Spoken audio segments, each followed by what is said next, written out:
Korea Utara mengecam Amerika Serikat, Korea Selatan, dan Jepang karena mendorong untuk meningkatkan kerjasama militer trilateral yang menargetkan rezim Pyongyang. Korea Utara memperingatkan bahwa langkah itu mendorong seruan mendesak bagi negara itu untuk memperkuat kemampuan militernya. Korea Utara telah lama menjadikan apa yang disebutnya sebagai sikap permusuhan oleh Amerika Serikat dan sekutunya sebagai alasan program nuklirnya. Pernyataan ini muncul ketika Korea Utara disebut-sebut siap melakukan uji coba nuklir pertamanya dalam 5 tahun terakhir sebagai bagian dari uji coba senjata yang proaktif tahun ini. Pernyataan itu mempermasalahkan pertemuan trilateral antara para pemimpin Amerika Serikat, Korea Selatan, dan Jepang di sela-sela KTT NATO pekan lalu, di mana mereka menggarisbawahi perlunya memperkuat kerjasama militer untuk menghadapi ancaman nuklir Korea Utara. Korea Utara memandang latihan militer yang dipimpin Amerika Serikat di kawasan itu, terutama yang dilakukan dengan tetangganya Korea Selatan, sebagai latihan invasi, meskipun Washington dan Seoul telah berulang kali mengatakan mereka tidak berniat menyerang Pyongyang.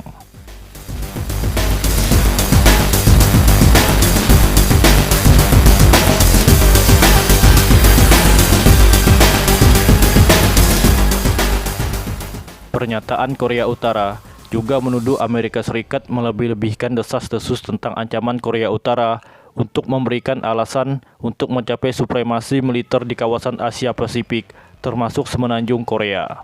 Selama pertemuan trilateral baru-baru ini, Presiden Amerika Serikat Joe Biden mengatakan dia sangat prihatin tentang uji coba rudal balistik Korea Utara yang terus berlanjut dan rencana nyata untuk melakukan uji coba nuklir.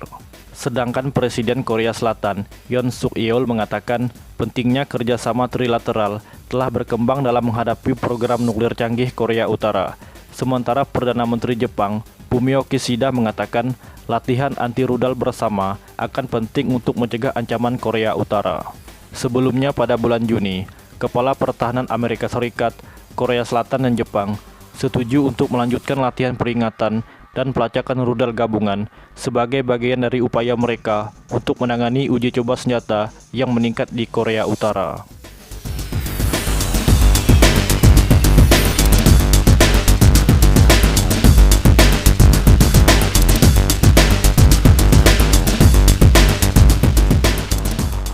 Para pejabat Amerika Serikat mengatakan Washington tidak memiliki niat bermusuhan terhadap Pyongyang dan mendesaknya untuk kembali ke pembicaraan perlucutan senjata tanpa persyaratan apapun.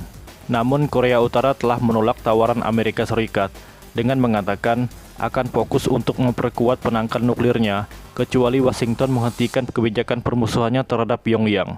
Referensi yang jelas untuk sanksi ekonomi yang dipimpin Amerika Serikat dan pelatihan militer regulernya dengan Korea Selatan. Korea Utara mengklaim KTT NATO baru-baru ini membuktikan dugaan rencana Amerika Serikat untuk menahan Rusia dan China dengan mencapai militerisasi Eropa dan membentuk aliansi mirip NATO di Asia.